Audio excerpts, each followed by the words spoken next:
Frank's Red Hot is the perfect blend of flavor and heat, so you can use an entire bottle to make recipes like buffalo chicken dip or buffalo nachos, or even things that don't start with buffalo. Frank's Red Hot, I put that on everything.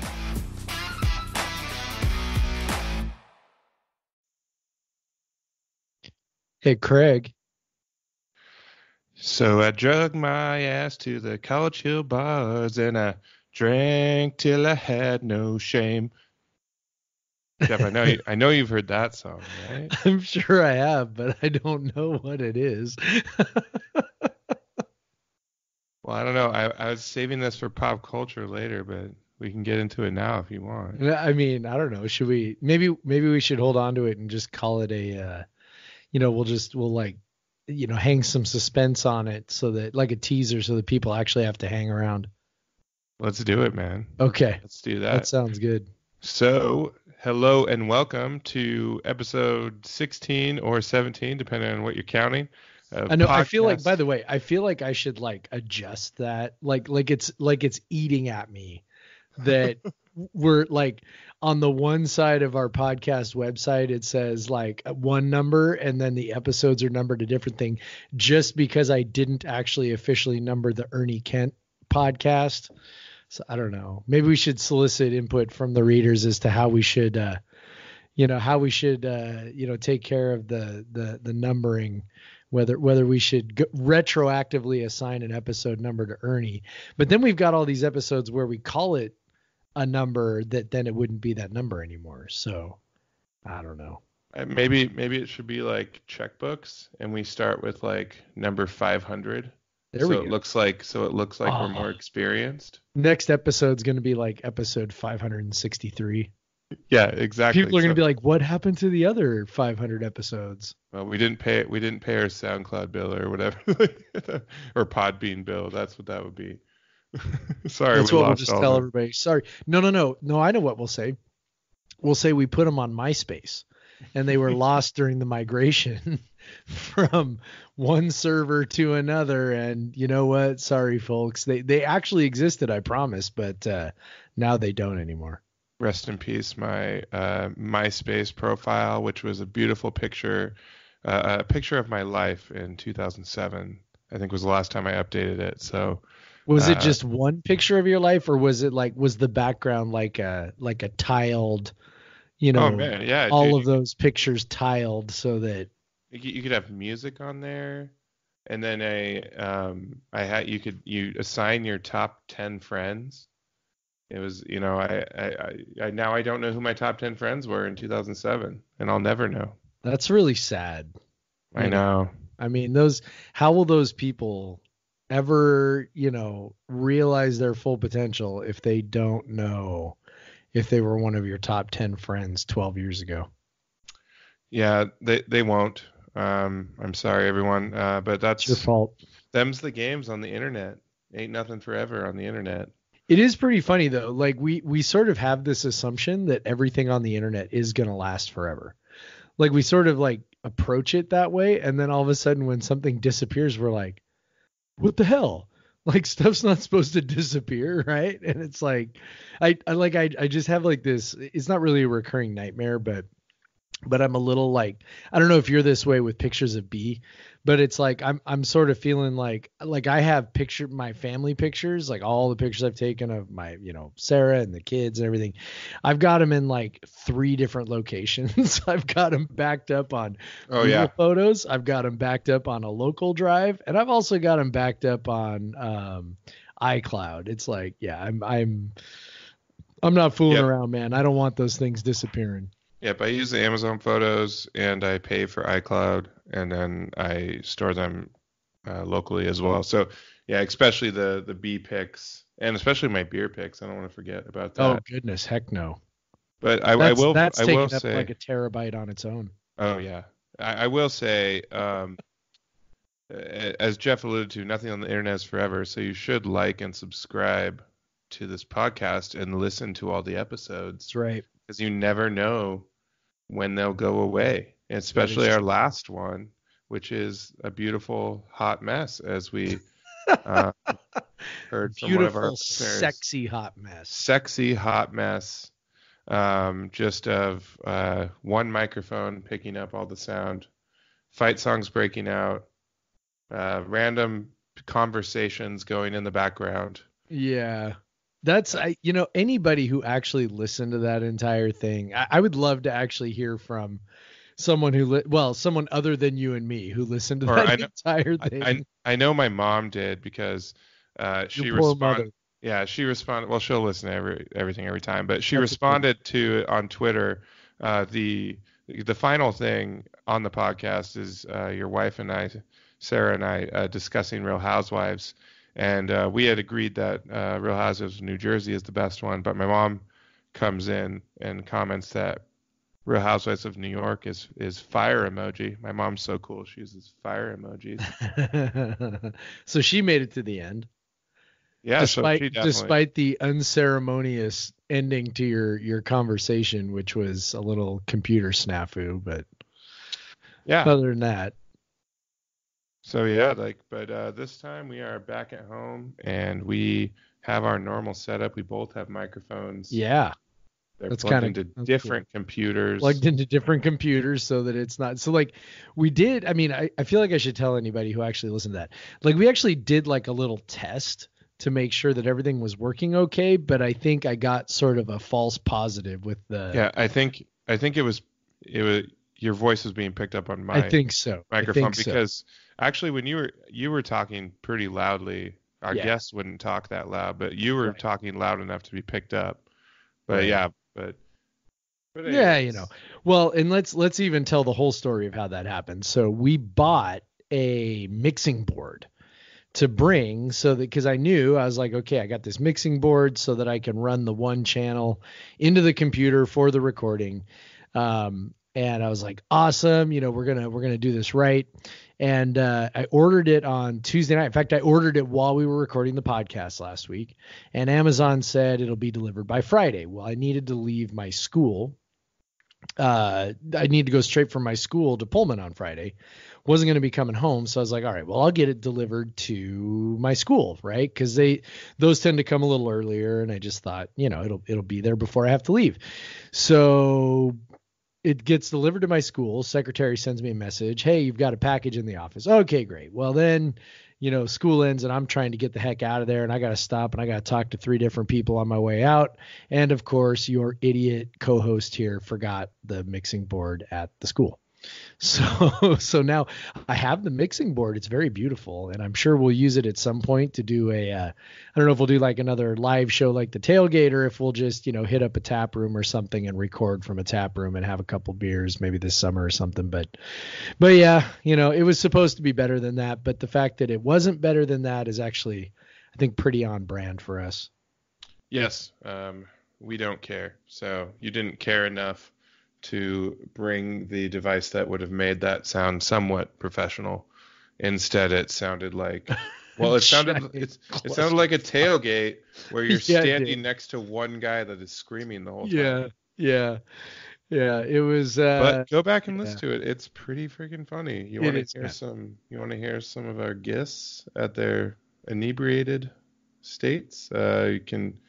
It's pretty great. I highly recommend it. And as we continued to drink your, 14%, 15%, barrel aged beers. It was funny. I was re-listening to it because I had to edit it. I'd edit a couple of things out because there were a couple of things that were just a little too much. When I came back on at the very end for you and I to sort of record the ending, I was like, oh yeah, that was like an hour or something after we started, and I was now a few more beers deep, and yeah, I could tell.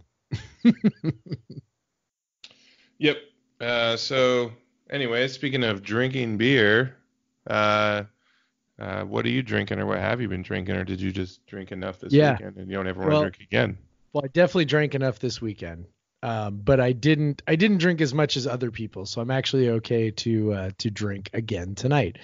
But we did have, so I bought for the tailgate, I bought like 6 Crowlers from Rainier Growlers, which for those of you who aren't familiar, Crowlers are 32-ounce cans that are filled and canned at the tap room, which is like life changing, basically, right? Because in my house, I have nobody to share my beer with. Sarah has celiac disease, so she doesn't drink beer. So, and obviously my 3 children don't drink beer, so it's left up to me. So filling a growler is a really, terrible idea, because I not that I can't drink 4 pints of beer, but I typically don't want to drink 4 pints of the same thing. But growlers are nice because I can fill them. It's 2 pints, and then I can store it in the fridge if I want to. So I've had 6 growlers filled up. We didn't drink all of them at the tailgate, so now it is incumbent upon me to drink them at my house, and I will take this burden on myself. But for tonight, so the first one that we had that I'm going to go ahead and drink tonight, and I'm going to blow your mind, Craig. Are you ready to have your mind blown? Yes. Okay. I am drinking Stone Enjoy by 4/2019, but it is 4/23. How dare you? How dare you? It is expired by 3 days. I guess I wanted to find out what it would be like if I drank it 3 days after the expiration date. It's straight up poison. You're going to die. Yeah, it kind of tastes like shit now. Yeah. I'm just kidding. It still tastes good. I haven't had one of those Enjoy Buys in a few years. Damn, why didn't you have one on Sunday or Saturday?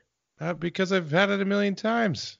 Well, this one's the different one. I had people shoving beer in my face. That is true. You did. I brought beers, and then people were like, "I'd try this one too," and I'm like, "All right, that's true." And then I left to go eat Chinese food. So, I almost opened up the other 2 I have are I have a can of Boneyard RPM. Boneyard's one of my favorites. Maybe I'll drink that one next week. That should be fine. That's the other thing about growlers. They're good for a couple weeks. So maybe I'll have that one next week. And then I have a Crux Cruising Altitude, which is like their sort of current double IPA. But yeah, it's still pretty good. It's definitely a double IPA, 9.4%. A little heavier, a little dank, right, to go with the 420 theme. So good beer, solid beer. How would you rate that on 5 bags of Doritos? How many bags of Doritos would you rate that Enjoy by 420? I would rate this 420 beer as 3 3/4 bags of Doritos. Not a 4th bag. Like, how like you eat 3 bags and then you're like, I totally want that 4th bag. And then you get about 3/4 of the way through the bag and you're like, I just can't eat another Dorito. But it really is like 3. And then you eat an ice cream sandwich. That too. But it really is like, you really do need to eat 3 bags before you're like, actually, I may have eaten too many Doritos. Yeah. Doritos are great. Go-to snack for any type of inebriation, really. Yeah, I think that's true. My kids love them. Yeah, and kids just being a kid is a certain type of inebriation. That is true, actually. Yeah. Your daughter was pretty inebriated on Saturday. Yeah, she was pretty sleep deprived that whole weekend. There was just way too much going on for her. But she had a blast. We could probably get into that more in the kid area, but yeah, she seemed a little off her game, but she was a trooper. So, what are you drinking? I am drinking a beer from Drakes Brewing, which is never heard of it. It's probably awesome. You've never heard of Drakes Brewing? I haven't. Drakes is kind of one of the OG West Coast kind of IPA producers, California IPA producers. They've been around for a while. I want to say 1989. Yeah. So they're definitely an OG craft beer brewery. Still privately owned. No one's bought them out. I guess they are owned by Triple Rock Brewing. Never mind. They're owned by another brewery, but it's just another small brewery, so it's not that big of a deal. But yeah, so they're mostly famous for their IPAs and pale ales, and they were really leaned into that kind of California IPA style in the mid 2000s. So like when my early craft beer, when I was really getting a craft beer, like they were just like, if I was in California, I'd be grabbing some Drakes IPAs wherever I could find them.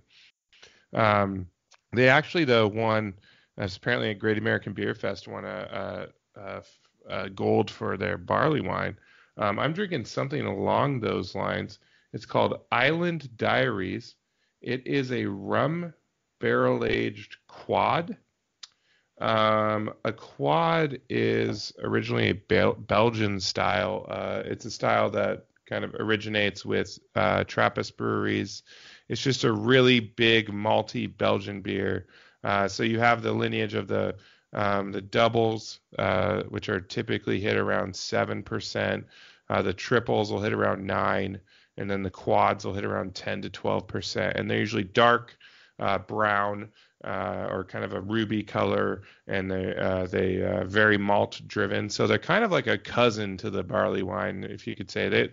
And once you put them into barrels, and I say I'm definitely kind of this is something that one of my favorite beer bloggers always says, that the quad is very kind of adjacent to barley wine. That's don't drink beer.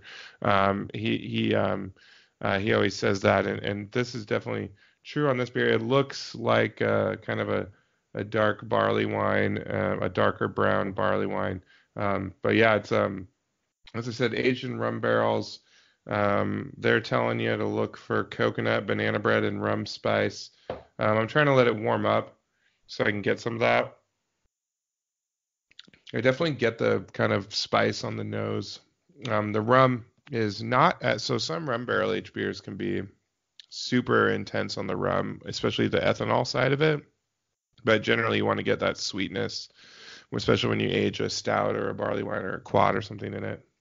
But so this has got a little bit of the sweetness, definitely, but it's not super boozy, even though it's checking in at 13.4%.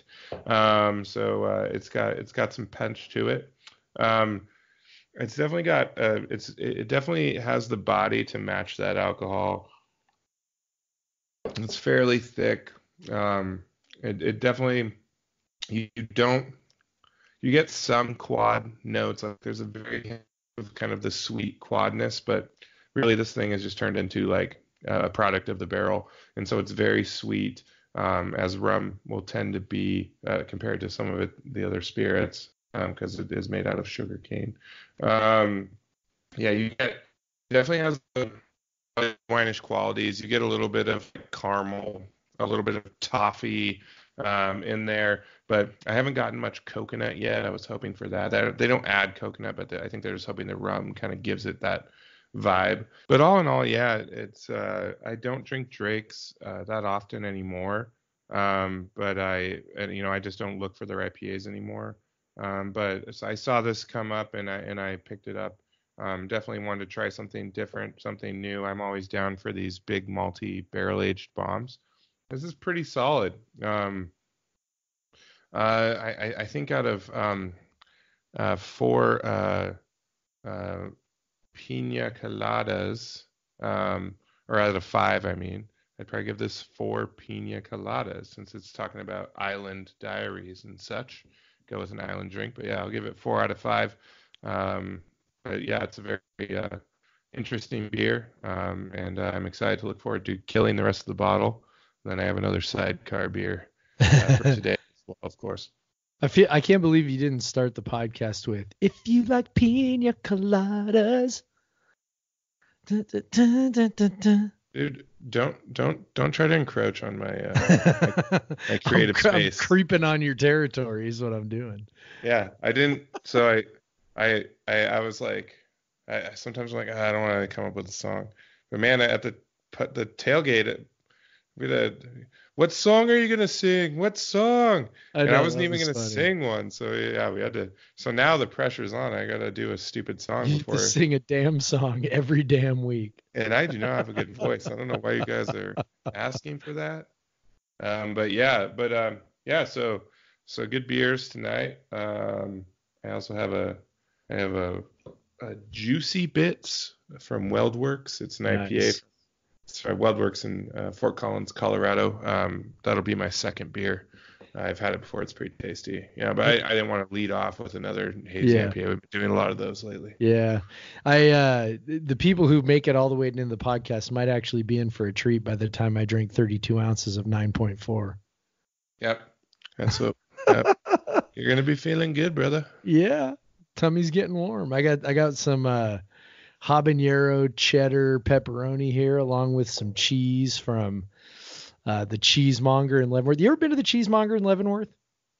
No, I have not. Oh, do you and Amanda go to Leavenworth very often?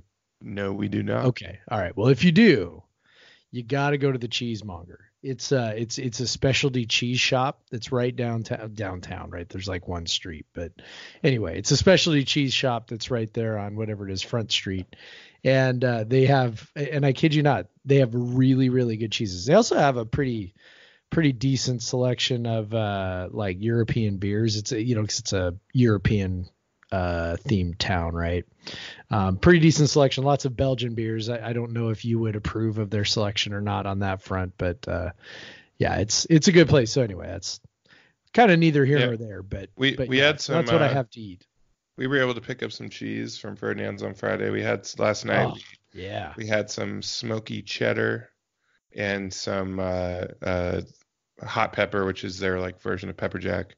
Yep. Both very tasty. We got that tin of Cougar Gold waiting, but that's always a special occasion. But I know, like or to Cougar make Gold some, it'll just sit there because you'll be like, no, I don't want to open it until I really want to eat it, or I really want to make something with it, or maybe I'm having like 20 people over to my house. Yeah, exactly.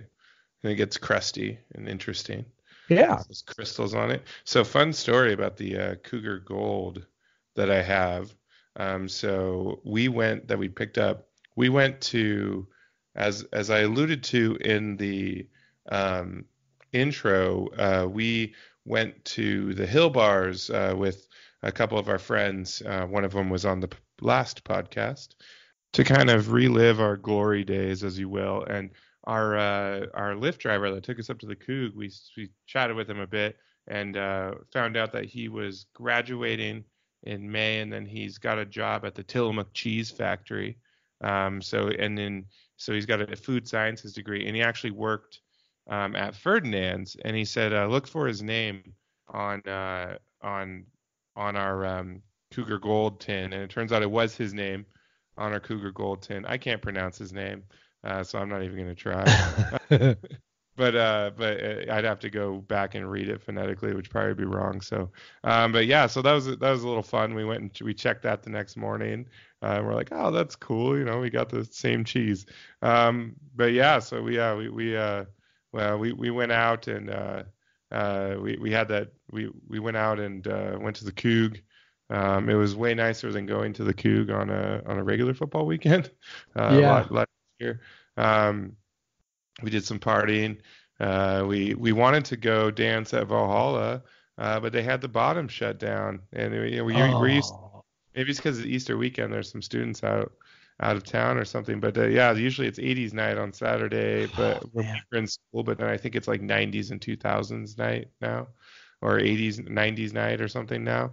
But we were like, hey, we just want to dance to some music, and but that didn't work out, so we actually went down to whatever you want to call it. We call it Mike's.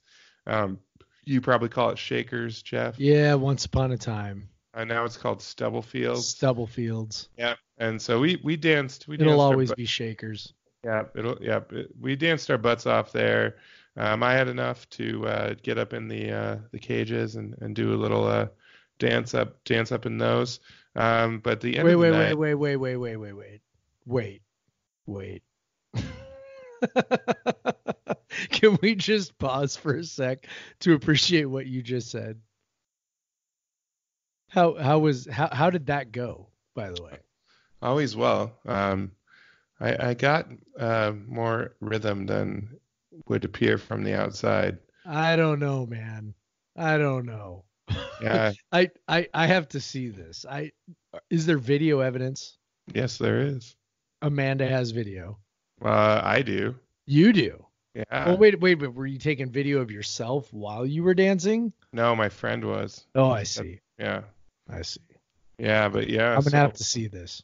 yeah, it's not that interesting. It's just a dude. Oh, I beg to differ. I definitely want to see this Well, maybe if you're lucky. if I play my cards right. Yeah, but we had so I did nice, by 2 a.m. and we weren't walking much, but at 2 a.m. Before I went to bed, I had like 6,000 steps already on my watch Attaboy. just from dancing. So Amanda's not a big dancer, but if you get a few drinks in her, then she'll and some peer pressure, then she'll go dance, and that's what we did. So we ended the night. We wanted to get munchie dogs. And let me tell you, that was one of the more disappointing trips to what's of course not Munchies anymore, but the Coug has the old tent, and they serve it the same way and like outside. So my friend goes up and orders just to keep with the cheese theme. She wants nacho cheese on her hot dog. And because in Munchies, they used to have a nacho cheese thing in the back, and you basically, like, not a lot of people didn't know it was there, but if you knew it, you knew it, and usually got it every time. But the guy goes, "Oh, you must have not have been here for a while." He's like, "We haven't had nacho cheese for 2 presidents," and so we were pretty pissed. Like, dude, I get it. You don't have nacho cheese, but you don't have to like rub it in on the 2 presidents thing. Which is, by the way, not true. I know that I've been there a few years back and I got nacho cheese on my dog, so whatever. But yeah, they had this jalapeno cream cheese, which was whatever. It wasn't a great replacement. The hot dogs weren't what we remembered either. The onions were a little undercooked, which Amanda liked, but I don't like. When the employee came back and he asked us, like, they're not as good as they used to be, right? And we're like, yeah, they aren't. So that was the big disappointing thing of the night. We had fun otherwise. I think we properly relived our glory days, and then we got to come back to our children, who woke us up early in the morning the next day. Of course they did. Yeah, of course, that's what children do.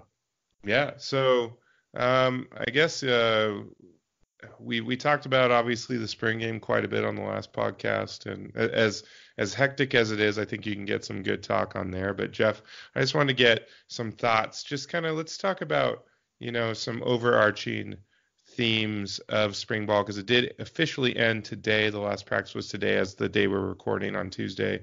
I'm thinking, so when I'm looking at the quarterbacks, obviously that's the big thing.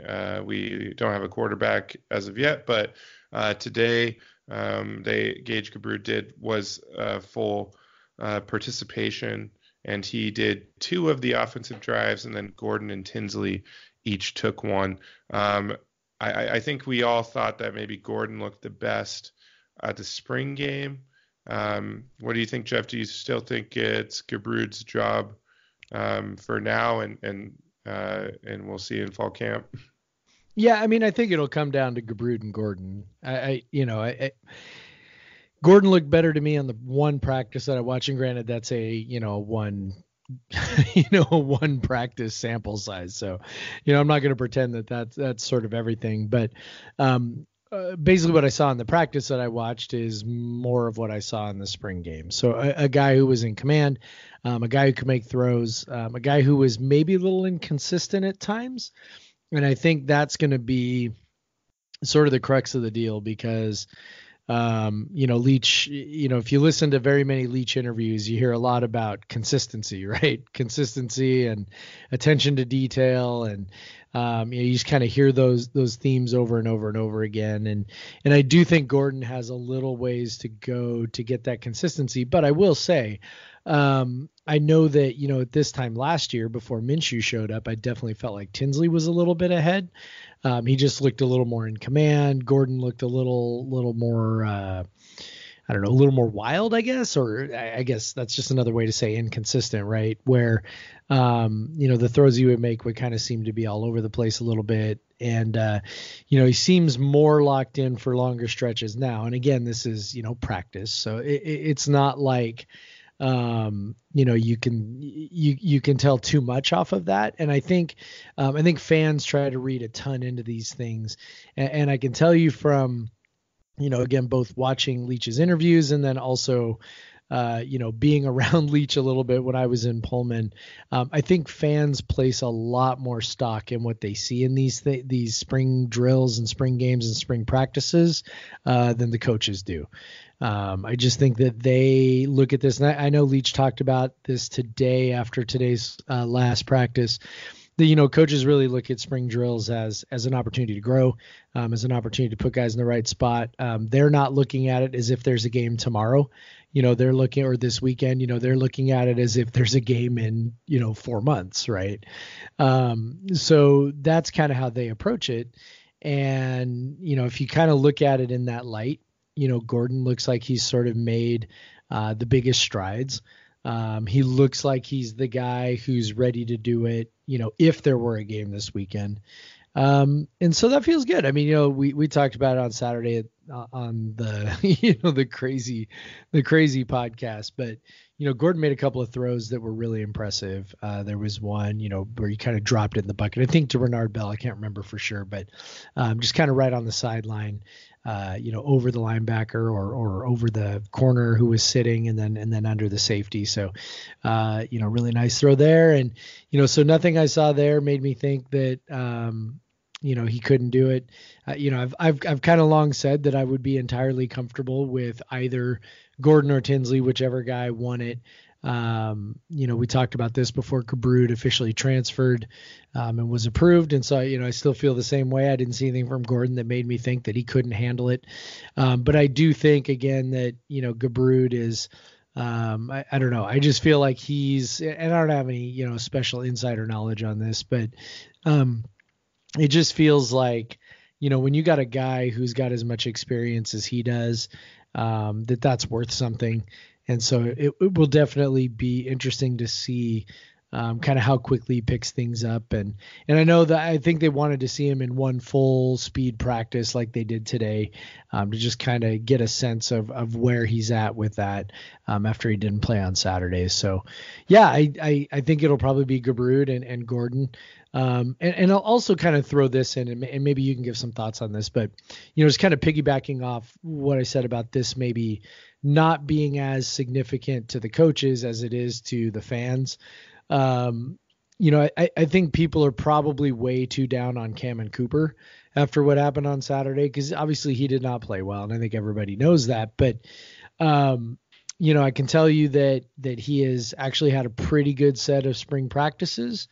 And that I wouldn't necessarily take what happened on Saturday as like some sort of foolproof evidence that he is really far away. I don't think that's the case. And I think he had a bad day. And, part of what they did too there is that he played a bunch of series back to back to back to back to back. And so, if this were, for example, a real game, he'd throw a pick. If he threw a pick, right, he'd throw a pick, he'd go to the sidelines and he'd talk to somebody and he'd reset and he'd kind of refigure what they were going to do. Instead he threw a pick and then he's over to the other side of the field, bringing the other unit back the other way, different set of receivers. So, I think it just kind of got to a point where it kind of snowballed on him a little bit. I think the speed was a little bit more than what he was ready for. And I don't think any of that is necessarily, damning his potential as a starter. So, I look at it as a rough day at the office more than anything else. And I think the coaches are still pretty high on him. And, by next year, he's kind of already the presumptive starter next year. Or him or Gunnar Cruz. But obviously Cooper's going to have 3 years in the system by the time he takes the first snap in 2020. So we've seen this can take a couple years to really figure out. Even though he might have ran something similar in high school, it's obviously different speed. And yeah, I'm not too worried. I do think when you're talking Gordon and Tinsley, I feel like there's some influence of what Minshew did this year in his ability to extend plays, create big passing plays of scramble drills, or even just avoid sacks to keep keep ahead of the chains. And I think you see more of that out of Gordon than you do out of Tinsley, and I think. Especially bringing in a guy like Gabrud who can do that as well. Yeah. I think that the coaches see the value in that now, rather than the reverse of when you had Luke Falk back there and he was basically just it's a cliche but a statue, and just he would extend plays just by waiting and waiting and waiting in the same spot. But you saw with Minshew, he would extend plays by rolling out to the right, or rolling out to the left, what have you, and just making a play and then potentially making a play with his feet, which we saw multiple times Gordon do. So I wouldn't be surprised if, like you said, he is above Tinsley and then between him and Gordon. And yeah, go ahead. Well, yeah, I was going to say that, a point that I think, we need to remember is that the air raid is designed to attack every square inch of the field at all times, right? Like you got to make the defense be honest and defend it all. And when you have a quarterback who can run, even if it's just on a scramble, that's another part of the field that teams have to defend. And you mentioned Luke Falk, and this is, not meant to be a Rip Falk session, but there were definitely parts of the field that defenses didn't have to defend, particularly if they were going to drop 8 guys. The linebackers could, set up their line, 6-7 yards behind the line, downfield, right? And that entire space in front of them of 5, 6, 7 yards, they didn't even have to worry about, because Falk was never gonna run for it. And so if that's considered by the coaching staff to be an important thing to be able to do, to attack that part of the field, then I will say that Gabrud will definitely have a leg up. I mean, Gordon looked good, kind of moving around in the pocket, and I'm sure he's mobile enough to pick a few yards, but neither Gordon nor Tinsley are as good of a runner as Gabrud. Gabrud is like like running back size. He can run like a running back. I think that's something that, if the coaching staff is like, yeah, we want to be able to attack this, then I think Gabrud definitely makes a difference there. And then if I could throw one more thing in about Cooper, I think it should also tell you something. People are kind of like Cruz or Cooper or Cruz. I think it should tell you something that the coaching staff gave Cooper, whatever it was, 4 or 5 series there, kind of right in a row, really giving him every chance to get some experience, and to, kind of show what he could do. I think that shows kind of where he's at in the pecking order. Cruz got 1 or 2 series, whatever that was, not as much as Cooper. And so I think that, I really do think they're trying to give Cooper an opportunity to kind of push his way into that competition, which should tell you, I think, a little bit about what he's shown during spring practice. So yeah, if you're down on Cooper, I mean, I understand what you saw wasn't great, but I really think the coaching staff sees him in a little different light than maybe what we see him right now after just watching on Saturday. And he is still just a redshirt freshman. Just a redshirt freshman. Yeah. Feels like he's been around for a while because he came in January last year, yep. But it's he's a redshirt freshman, and so that's how it is. But I also wanted to touch on the DBs as well. Obviously, Skylar Thomas moved to the nickel corner, which is what we've known throughout camp. But we got to see a couple of the new guys make some plays. Bryce Beekman, he was wearing number 26 on Saturday. He made some nice plays. He had a pick, at least one pick, real nice pick. And then he should have had a pick 6 later. He should have. He jumped a pass. And then Tyrese Ross also had a very nice pick. And both of these times, the plays these guys made were very much a product of their size. And you can tell they're moving from Skylar Thomas, who was he's 5'9". Now they're obviously going to be moving to and having a safety next to Jalen Thompson, who is over 6 feet. And that was obvious. We've talked about this before, but it was very obvious at the spring game and probably to you in practice as well. Just the size of these guys Yep. and the difference that brings, and it seemed like they still had the physical skills, the speed that you would expect as well.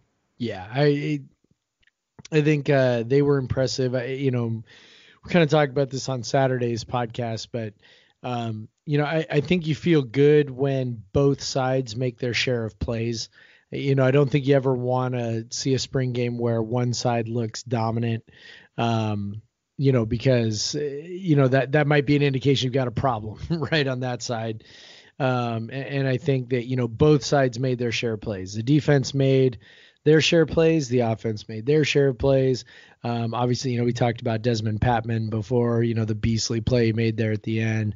You feel good about that. Again, you referenced, the plays that are made by, the interceptions by the defensive backs, including one that, should have been a pick six. Result of kind of a bad decision, but they look like they could certainly hold their own, which is really encouraging, considering there were so many times last year when the defensive backs just looked physically overmatched. So feel good about that. Yeah, especially because WSU has a very good wide receiving set of wide receivers, as good as they're going to see the rest of the year. So it's encouraging to see them make plays against that group. It's not like they're playing a low quality group, but obviously the wide receivers made plays. They made plays. That's going to happen. But yeah, Jeff, do you have any other positions that you think about? Offensive line, defensive line, linebackers, anything like that? Yeah, I mean, I think just the overall depth is something that I would say was pretty impressive. Absolutely. Yeah, I mean, I was listening to Matt Chasnow on another podcast earlier today, and he was talking about, and I kind of hadn't thought about it this way, but I was like, actually, that's a really good point. He was saying you look at the Crimson starting wide receivers and the Gray starting wide receivers, and any Pac-12 team, more or less, would feel really good about that set of four. And that's like 8 guys, right? Right. He was like, you feel pretty good about that group. There was that depth. And then the offensive line, obviously the defensive line had their moments, but it's not like the defensive line was, just sort of blowing past the offensive line at all stages, which, tells you that you've got a pretty good, depth at offensive line where you've got 2 units of 5 and each one is able to hold its own pretty well, and then again, the defensive line, was able to get some pressure on the quarterback. I think it certainly looks to me like Nnamdi Aguayo is a guy who, could be ready to finally live up to, and not through any fault of his own. He's kind of been injury plagued, right? But a guy who, looks like maybe he's finally ready to be what we hoped he could be. He looks now like a beast, right? Like you look at him and you're like, holy smokes, that dude has put on some muscle. And maybe that added strength helps him stay healthy. So that was a guy who was impressive also. And linebackers, I'm still not totally sold on that. I'm curious how that's going to go. Losing Pelluer, I think, is pretty massive. Woods is still, doing what he does, but that middle linebacker, presuming I wasn't paying that close attention. I'm assuming Woods was still playing, the weak side spot. So then leaving, the middle linebacker to, Dylan Sherman and maybe Justice Rogers. So I'm curious to see how that plays out with the defense, but all in all, the depth was just sort of super impressive. Guys, splitting them up into 2 teams and both teams looking pretty competent with no, I don't know about you, but I didn't look and feel like there were any glaring holes out there. And that's a really far cry from where we were even just like maybe 3 years ago. Yeah, and obviously our the defensive line is small, but like the guys just look built, and they're obviously the strength and conditioning program is on point, and just shout out Tyson Brown. Yeah, shout out Tyson Brown. And so like they just you look and like this is a squad, and like this is they look like the team that you want, and that there's the speed when they're playing this full speed practice. It looks like big time football, and obviously we've won a ton of games in the last 4 years, so we shouldn't be surprised by that. But it's still, as a WSU fan, we still remember 8 years ago. So it's not that long ago. No, it's not. That something like this just wouldn't be as entertaining. Yeah, because it was really like, for a spring game, it was pretty entertaining. You have guys making plays that, obviously we were missing Booby this year, but to make the real impressive plays. But we got some vintage Max, we got some vintage Desmond Patman, we got some Calvin Jackson just shaking people. There was a lot of nice plays made by a lot of guys that we and have enjoyed watching. And so it was fun. And it's nice to have that depth. Obviously, we're not bringing in these elite recruiting classes, but they're the level of 3-star, I guess you could say, they've been bringing in for the last 4 years. It definitely is a different type of 3-star than we were pulling in previously. And, I agree. And so these guys are they look ready to go. And I feel it's like you said, we can read into this way too much, but I feel pretty damn good about what they got going. And I don't know if it raises the ceiling, right? So we just won 11 games. I don't know if this means, another 10, 11 games is waiting for us. I don't know if it means, maybe 12 wins and a Pac-12 championship is coming. But I do firmly believe that it raises the floor. When we start talking about, okay, so what's and I know that, we a lot of times think about, like how bad could it go because we're Cougs, but it's like, when you think of, okay, so what's the range of wins when you've got some depth like that, and you sort of suffer the, inevitable injuries or whatever, certainly the depth is what helps you survive that and helps you sustain through that. And so that's really, really cool because, we sort of, if we think back to when Leach was hired, I know that I said, hey, a bowl game, like 3 out of 4 years would be the sort of thing that would make me happy. And the context is everything, right? Coming off of Paul Wolf, and 0 bowl games, 0 even sniffing bowl games. And so, I kind of thought a bowl game every 3 out of 4, 3 out of 5 years, I'd be pretty happy with that. Well, now we're going on, 4 straight years. And when you look at what's on the field, it's almost, I don't know. It's like almost impossible to imagine that group winning fewer than 6 games. And, I'm not saying that 6 games is like the expectation, but, if that's the floor, right? And we're just talking, okay, well, we're going to another bowl game. That's a really, really, really cool place to be. Absolutely. It's I remember that when they scratch and clawed to the New Mexico Bowl in Leach's second year. It was just like, it seemed unreal even, like it just seemed like this is like, oh man, like this is as good as it gets, right? Like at least, after what we had been through. We did it. And then 2 years later, it's the Sun Bowl, and we're like, Sun Bowl, yeah, it's actually a Pac-12 affiliated bowl game. This is so great. And now, like this year, when they were doing bowl selection, like, man, we can't go to the Holiday Bowl again. I'm sick of that. Yeah, we can't go to the Sun Bowl. We can't go. Like, we were just like killed to go to Vegas like 4 years ago. But now it's just like, oh, give me. I don't know. I really want the college football playoff, you guys. Yeah. Well, that's what they've been 1 win away from the Pac-12 championship game 4 years in a row.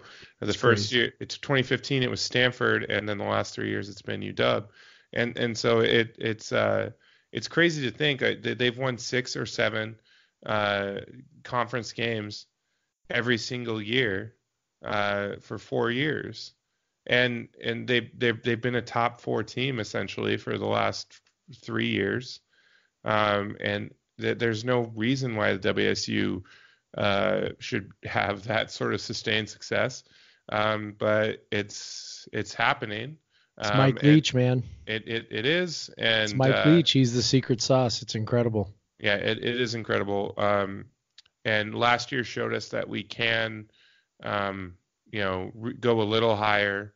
Um, Now we're just hoping to see, maybe get one of these 4 years in the system quarterbacks, who started out with high recruit, Cameron or Gunner or someone like that. Maybe in another year, maybe we can build on, have a better recruiting class this year, because last year I think they were a little strapped because of Leach almost leaving. But yeah, that we can definitely see. I don't think we've reached the peak. Obviously, we've done as well as Leach ever did at Texas Tech. You could probably say that 2008 Texas Tech team was better than last year's WSU team. Yeah, but they essentially had the same end result. Like sure. a top 10, 11 win team who went to a second level bowl game. Cotton Bowl wasn't a major bowl back then. I think that's what they ended up. But yeah. But yeah, Alamo Bowl is that second tier. But yeah, so even if that's the top, I mean, we can hope for more, and if we're at that level where if a few things break their way, they have a big season, and that's kind of that happened until snow happened, but that happened until last year. But we won't harp on that. But yeah, so that essentially happened last year. They really got lucky with a QB transfer, and they got lucky with a keg-shaped nose tackle. And yeah, they did. And so they had a few things go their way. They definitely stayed healthy. So, but now it's maybe the defensive line and maybe the linebackers. So they're the two where. Yeah, an injury or two could hurt a lot. But even last year, they had some injuries on the defensive line, and they still cobbled it together, and they had a pretty damn good defense. So we have good coaches, and we have a system, and it's working, and it's really fun. Yep. It is. I think next year you'll see a hell of a lot more people in Pullman when the spring game is not on Easter, which is that's just a random luck of the draw because Easter moves, the spring game does not. I think that they should consider moving the spring game, though. I mean, I know Mike Leach is a creature of habit and all those things, but really think you should consider making sure that it's not on Easter weekend. Well, that's what at first I was like, because I remember Amanda's family, they were talking about doing something for Easter, like going to the Oregon coast or something. And I was like, I'm thinking like the spring game's always on that. It's in Pullman. I really want to go. And I basically said, I'm not going to the family thing. I'm going to go to Pullman. I don't care. Yeah, but it kind of worked out. We got to drive back through Yakima on the way back, and we got to spend Easter with our, my dad and Amanda's parents, and B did egg hunting, and it was adorable and whatever. But go on my Twitter or Instagram and you can see. But I think, 10,000 plus is not out of the realm of possibility next year when it's not Easter. I've seen on our favorite Facebook group, which I like to follow out of just pure fascination, is the Die Hard Cougs. And I saw a lot of people saying, put it on Mom's Weekend. And I'm like, dear God, no. I don't want to have to look for a hotel to go to the spring game on Mom's Weekend. Like that'd be a disaster. Hell no. Yeah, keep it. Well, it's funny. I'll show you how in tune these people are. They're like, they should have a concert that weekend too. It's like, there was a concert the night before the game. Yes, there was. T-Pain and fairly famous artist, T-Pain. But yeah, so they definitely like that.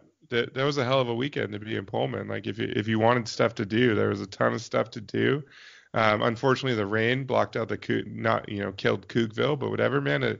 It was. I think next year we're going to see a much bigger crowd, and it's going to be. You make sure you want to buy those club seats early, and make sure that you're high enough to buy those RV passes, because that was a blast. And make sure you book your hotel rooms a little earlier so you can get that high quality in. So it's I'm looking forward to it already next year because it's just such a low stress weekend, so fun, and I think the momentum of another winning season this year will continue building excitement. Yeah, I agree. I think word will travel about how much fun the weekend was too for people, and definitely was worth the trip. This is the official podcast of going to the spring. That's right. Getting your ass to the spring game. Yeah. Pat Chun already sent us the check, so we're obligated to talk about how great it was. Yeah. Thanks, Pat. Thanks, Pat. I know the Pac-12 is stiffing you on that Pac-12 net revenue. We can probably talk about that on another week. Yeah, we'll talk. Yeah, we got a whole goddamn like 4.5 months until we got to survive the entire summer. So we got to save some topics. It's like shit. What's left? I don't know. Kyle Smith's going to sign some guys, so we could probably talk about that. And yeah, man, once that's done, I don't know what we're going to talk about until August. We'll figure it out. I have some things up my sleeve that could be very fun. We'll figure it out. But anyway, so Jeff, are you more excited about the spring game being back in Pullman or WSU basketball having a director of analytics? Well, that's an easy question. It's the director of analytics. That's super easy. Like, cause one is just like a, once a year kind of deal. And that is fun. Like, don't get me wrong. It's very fun. And as I talked about multiple times up until this point, it's pretty great. But the director of analytics, I mean, that just tells you so much about where the basketball program is headed. And again, it doesn't necessarily say that it's going to be successful or anything like that. But, one of the things that I think you always want is a sense of feeling like the process is good, that you're doing the process right. And even if things don't maybe work out, I've kind of said this before that, especially with basketball, I mean, like fortunes turn on one thing, one dude, one decision, whatever. I mean, heck, we still talk about how, we would have gone to the NCAA tournament back in whatever it was, 2011, right? If Clay hadn't gotten busted for weed, like, right. I mean, these are things we still talk about. And, so one dude, one decision, one thing, basketball especially seems to hinge on that. So I'm not going to sit here and say that everything's going to be great because things, whatever. I mean, stuff happens, but I personally try to look at process, and hiring a guy for director of analytics. And so we wrote the story last night when Kyle Smith went on John Rothstein's podcast and just sort of announced to the world that he had hired a director of analytics, John Ander. Yeah. And I can't even do it. I can't even pronounce his name. Anyway, it's Polish. I know that. And it's hard to pronounce. So Coach John, I'm just going to call him Coach John. It's Andrzejczyk, I think, something like that. I've been told by someone who used to work with him that he goes by CJ. So if you can call him that, yeah. There we go. Like Coach John. That's I don't know if that's what it is, but that we just call him CJ, but maybe he doesn't want to be called that anymore. But yeah, could be. I don't know. It's not like I know the guy, but I did meet him. And so if you remember a couple of weeks ago on the podcast, I alluded to this really cool thing and whatever. So that's what I was talking about was that I had met this director of analytics, had talked to him for a few minutes about, not for a super long time, wasn't a formal interview or anything, but talked to him for a few minutes about the kinds of things they were going to be doing with numbers. And it just got me super geeked out and excited. WSU asked me to hold off on writing the story until it was officially announced. And then, and the funny thing was, Kyle Smith mentioned it during our interview.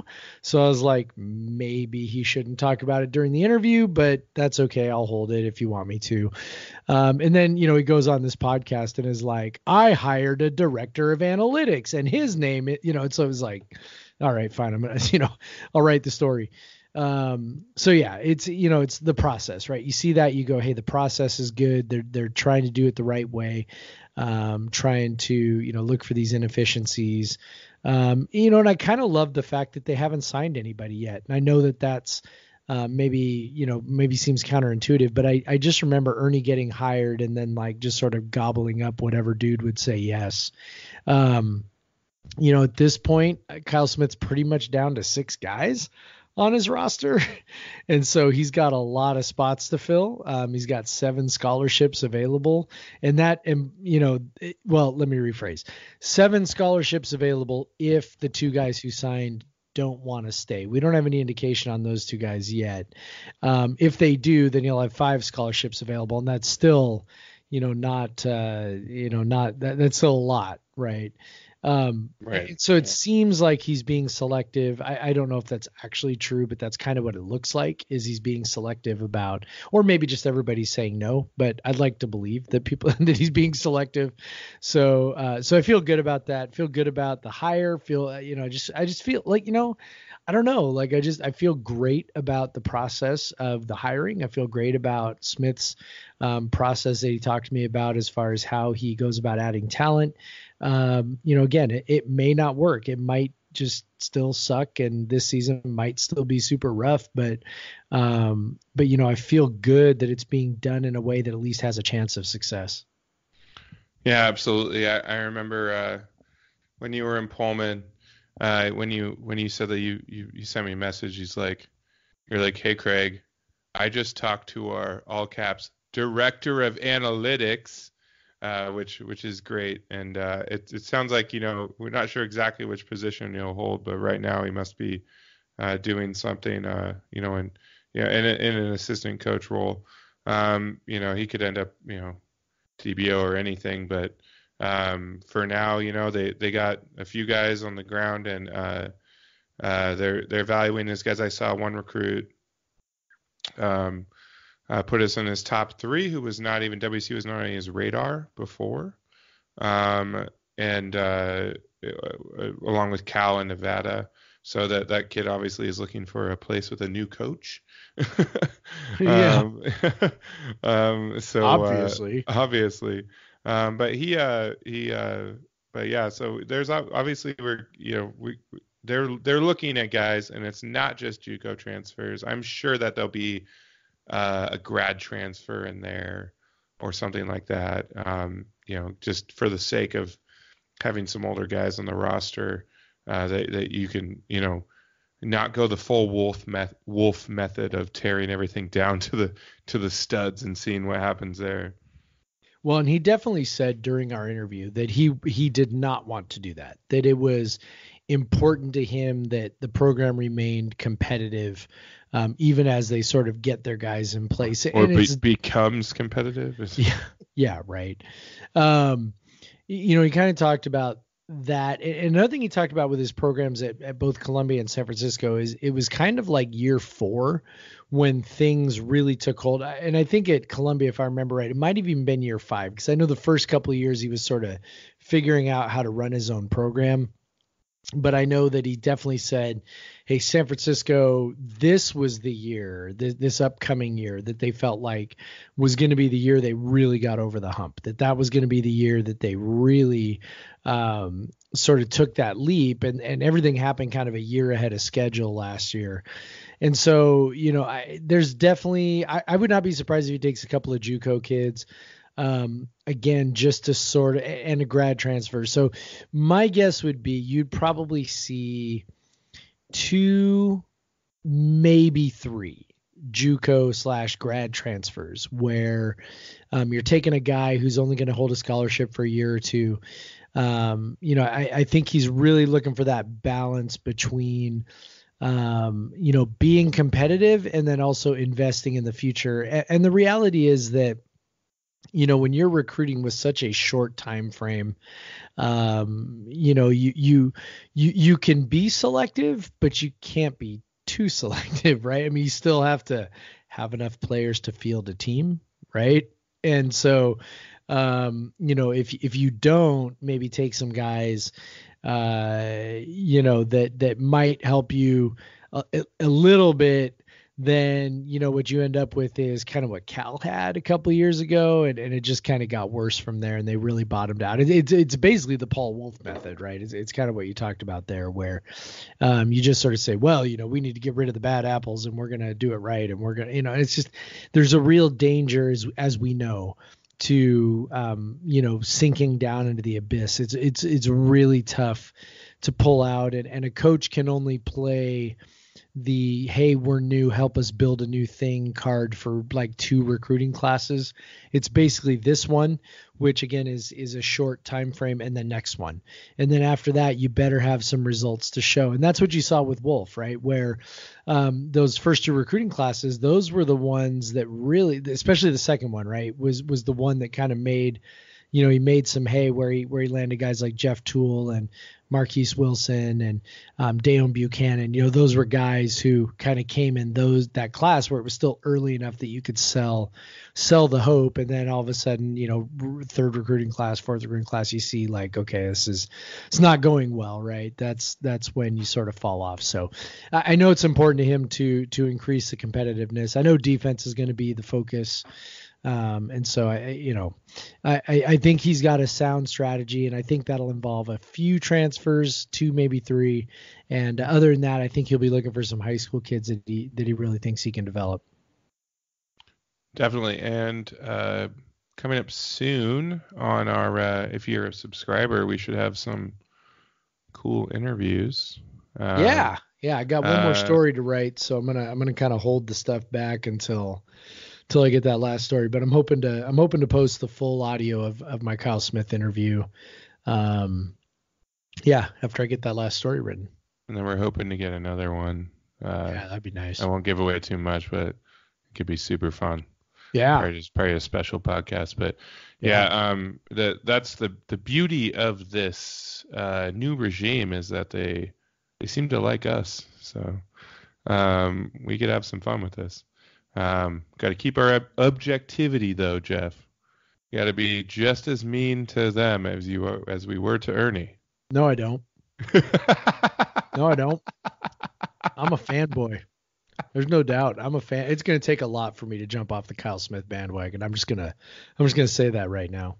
Oh yeah, we're definitely like already planning a spin-off, like I said, called Smithcast, like I said in the previous one. So, just Kyle Smith all the time. But yeah, so basketball, football. I want to give you some homework for next time, Jeff. Okay. And I don't want to get into it right now because there's some, but they use the spring game as a recruiting tool. They did. And I want to talk about that next week. We'll talk about that next week. We had some interesting guys coming into town and gotten some positive feedback on it. Things that one of our favorite bot commenters on Coug Center would love. But yeah, so yeah, it's so look into that, do your research and we'll talk about that next week. We got probably 15 minutes here. So I alluded to some pop culture earlier, and you didn't recognize the song that I said, and don't worry, you are not alone in this. Okay. So that song is it's kind of it's taking over the internet, and even I heard it on a radio station in Yakima.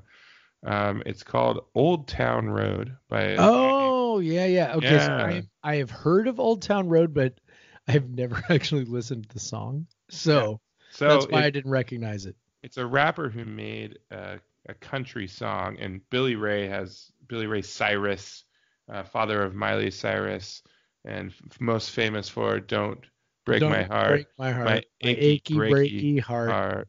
Yep. And then, but probably more famous for being Miley Ray Cyrus's probably dad for being Hannah Montana's dad. I Hannah Montana's dad, yeah, of course.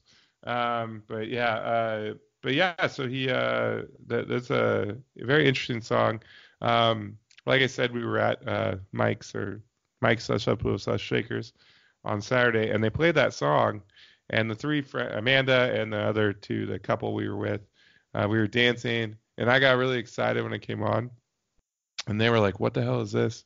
And so they're all, we're all roughly the same age, and we are all the same age, all in the same class at WSU and everything. They had no clue. Like none of the three of them even knew what it was or had ever heard it before. And I was like, oh my gosh, we talk about how we don't know anything about pop culture, but I felt very in tune to pop culture at that moment, because I was hanging out with all these college kids, dancing around with the college kids, and I was just as excited as them to hear this song. The rest of the music was a lot of like trap rap, which is pretty easy to dance to because it's kind of these very short beats. But anyway, that made me feel old. But knowing the Lil Nas X Old Town Road made me feel pretty good, and that's why I wanted to parody that one at the start today. So now you got to listen to it, Jeff. I will listen to some Old Town Road between this week and next, and I will report back on my experience. It's like I don't even know if the song's 2 minutes long. It's not. It's not an epic. So what you're saying is it's not Pink Floyd. No, it is not. It is not any sort of 70s progressive rock type stuff at all. But yeah, it's pretty interesting. Obviously, it's having its moment right now. I'm sure we'll talk about it in 10 or 15 years and be like, oh, you remember that song? That weird song? Yeah, in 10 years, we'll have to have Sherwood back on the podcast to tell us about the cultural significance of Old Town Road. He's our resident music expert. But I think he says he doesn't listen to anything after, I can't remember what he does. He does say that, actually, that 2000 he stopped listening to new music like 10 years ago. Yeah, something. But I'm sure he's heard this. It's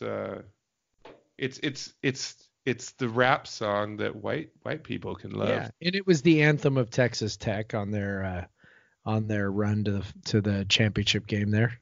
No, I wasn't aware of that. You weren't? I was not. Goodness. Oh, you gotta look that up. It doesn't say that on Old Town Road, man.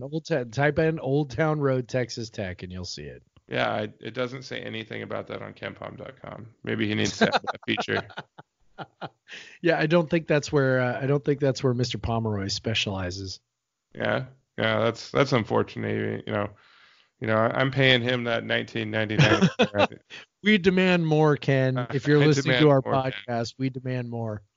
He definitely is, obviously, and especially an hour and 20 minutes in, for sure. Yep.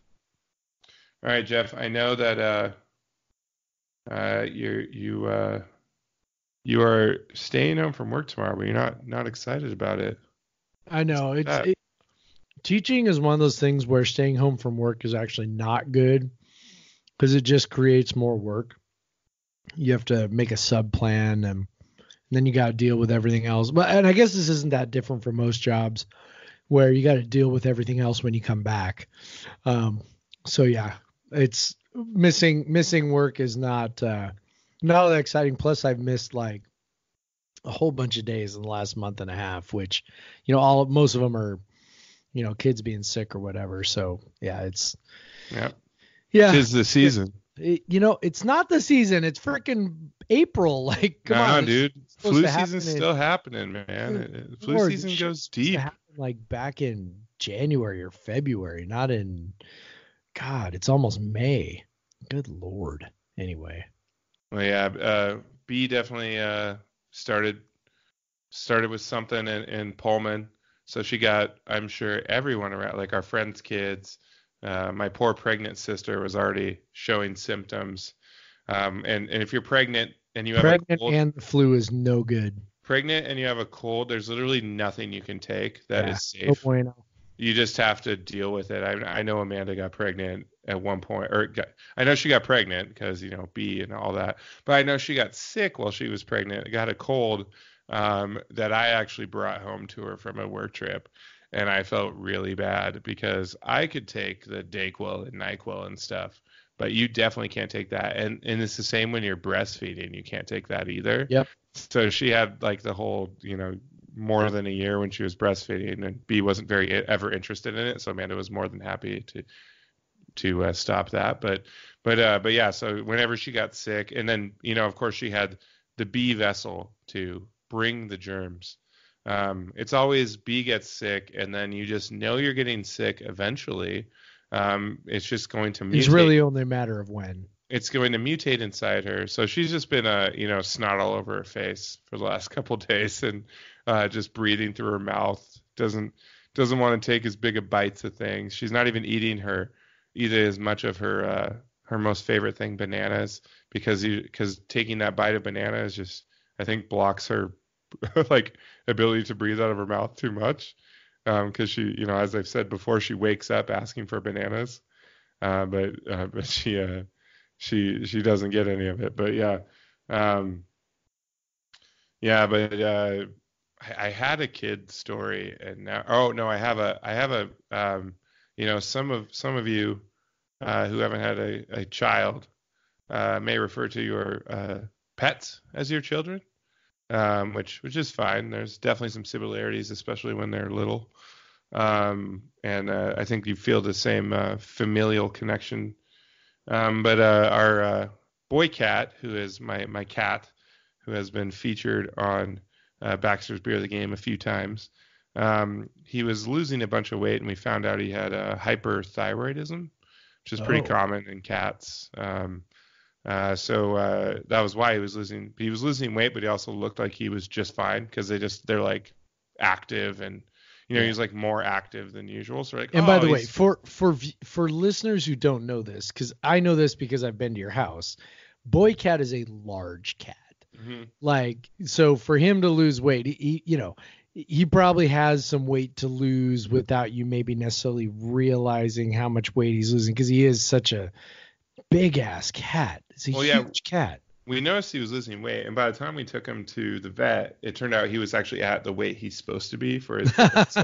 So we're like, oh, okay. So at least, but so when you have hyperthyroidism, there's a couple methods of treatment. Either you can give them pills for like every day for the rest of their life, or you can kind of take them this treatment.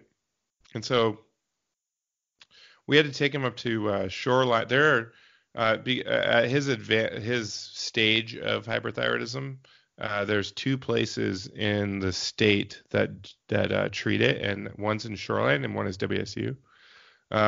So we live pretty far from WSU. I guess we could have taken him this last weekend. That is true. You could have just brought him. But I don't know if they would have been open or what. But so how it works is we've dropped him off on Monday at this place. And it's a radiation therapy. It's a radioactive isotope essentially that they treat him with, and it's supposed to kind of kill the cells that are causing the hyperthyroidism, and then hopefully it's similar in the way that radiation attacks cancer cells, and so he has about 80% chance of that just stopping the hyperthyroidism and then never having to take pills or anything, and so we took him up for that, and now we have to wait 3 to 5 days to find out when he's coming home and to find out if the treatment is working. So we were pretty bummed on Monday. We had to drop him off, but it sounds like he's going to live a better life, because the doctor essentially told us like he should be eating an all meat diet. He's like, she was like, cats should not be eating dry food. That she's like, that's something we started, a few decades ago, but cats should be eating wet food or just straight up raw meat. And so I think Boy Cat's gonna like some changes in his life. Jeez. Yeah. That sounds like a better diet than what I have, actually. I know, right? I don't think you want raw chicken, man. But well, no. But I mean, like, all meat. I mean, I guess that's kind of what I'm doing, eating keto. But whatever. Yeah, you are. Yeah. But a lot of meat, a lot of eggs. But he's a carnivore, so he's specifically designed to process all that meat. I learned that cats use protein as energy source first. So they definitely like meat is what they need, and they don't process vegetable protein very well. So they definitely are meat-eating animals, and apparently we should be just feeding them meat all the time. So he'll be a happy guy when he comes back from this treatment. I know that they told us they treat we call these like he's on his spa week. They're treating him. They're treating him to some raw chicken and things like that while he's up there. So well, that definitely jives with my experience, because we currently have two young male cats. They're not really kittens anymore because they're, I don't know, 6 months old or 7 months old, whatever they are. And they were litter mates. And so we got these cats, and eventually we will, set them loose to go roam around our property and eat mice, because that's what we want them to do. But in the meantime, they are like, oh my God, they are any meat we leave out on the counter, they are just on the counter. Like so we like to buy Costco chickens. I don't know if you guys do this, but oh yeah, the roast chickens at Costco. Rotisserie, yeah. Yeah. And man, if we don't put the lid on that thing, it'll be like 5 minutes later, cat's up there like chomping away on the chicken. Or they also like to eat the butter. That's another thing. So if you keep your butter on your counter, they like to eat the butter. Just animal protein, man. Yeah, I've had boy cat so lick, obnoxious. just like you have a little lick, like indentation. Yeah, the butter. It does make me feel a little bit better though to hear you say that, because I did not know that. And Sarah likes to call. So we have, the two cats. One of them is actually the runt of the litter. And his name's Figaro, because he looks like Figaro from the Disney movie.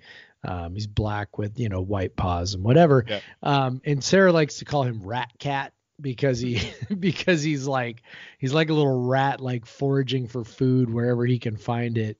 But yeah, so that makes me feel a little bit better knowing that they actually have some sort of like genetic drive to eat this meat that if they can ever get near it on the table. In fact, one night I was making steaks. And I like to do this like reverse sear with my steaks, where you kind of bring it up to temperature slowly. So you cook it at like 225, bring it up to like 115 degrees, and then you sear it, bring it up to, like 130 for your medium rare. And then, there's your steak. So I took the steaks off. I'd gotten them up to about 115, was heating the other grill to kind of, sear them. And I put them on a plate, and I put the plate on top of this refrigerator that we have downstairs, which is next to my inside, near my grill. And one of the cats had actually climbed up on the counter, and then jumped up on the fridge, and then was like eating the edge of this like semi-cooked meat. So I was kind of pissed then, but now I'm feeling less pissed because you explained to me why my cat did that, which makes some sense. Oh yeah, boy cat loses his shit if I'm cooking any sort of fish. Like he just goes crazy. Like he's like right up. He's pretty big. Like he can get his paw almost all the way on top of the stove. Yep. And like that. Yeah, and he goes crazy. Like it's so funny. Like we usually give him a little bit, We did find out that it's not as good to give him the cooked chicken, because we were like, oh, we'll just like boil chicken breast and give that to him. But apparently it's like not as good for them if you cook it. So I don't. Why is that? I don't know. I'll do some research. I found out, but apparently it's not as good. But I'm guessing letting them go and eat mice is a really good diet for them. So heck yeah, yeah. So that you'll be doing them a favor, man. Yeah, I will. I'll be a good owner, except for the last cat that we had that we're pretty sure got eaten by coyotes, which was very sad. And rest in peace, Ellie. We loved you. We miss you, Ellie. I know. Living in rural Graham, like. We have there's a pack of coyotes that shows up every summer, and yeah, sometimes cats don't come back. We try to keep her inside, but sometimes that doesn't really work out. So. All right. Well, that's what we'll do. Right? I know it's kind of a downer way to end the segment. Sorry, everybody. Well, let's have a little happier thing. I'm currently just on Twitter watching over and over again.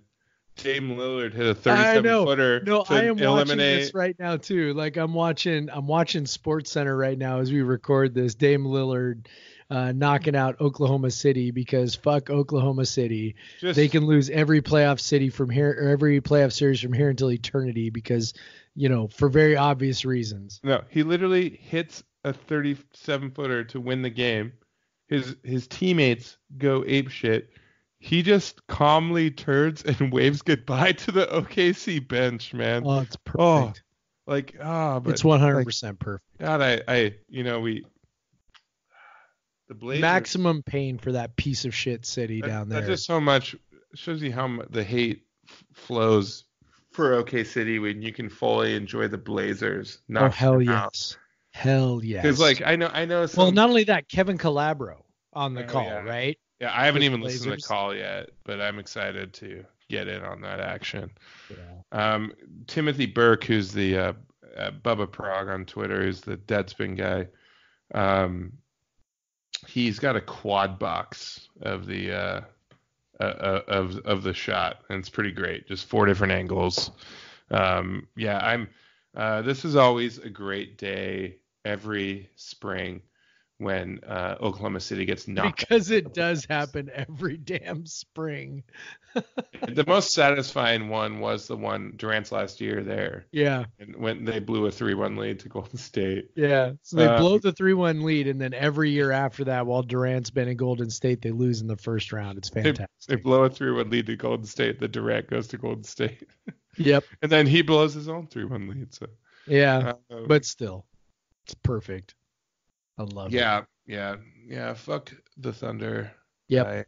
I want them to lose all the time. Every game, every year, forever and ever, until I get a team back. Yeah, so I think we're right up on time here. You guys hopefully won't notice, but Jeff is going to have to put a lot of editing work into this episode. Yes, I am. We had some recording issues with Skype, so if you notice any editing that seems a little like abrupt, that would be why. Yeah, we had a Skype close out on us a few times, but this last hour or so has been just fine. Yes, please follow us on Twitter at Pod versus Everyone. Send us questions, comments, whatever. It's funny, I just saw a comment like right when we were launching, and a guy said like, "Are you gonna do like quarterly live shows from breweries?" And then of course we talked about doing that on this episode. So yep. Yes, we have planned on doing that. Yep. We are looking forward to doing that. That will be very much fun. We also like us and subscribe us on whatever service you like. We are on all of them. You're obviously listening on one of them, so whatever one you like, give us a 5-star rating. Leave us a nice little comment. Tell us how much you love our stories about our children and our beers. So I guess that's all we have, Jeff. Yeah, I think that's it. Go Cougs. Go Cougs. Goodbye, everyone.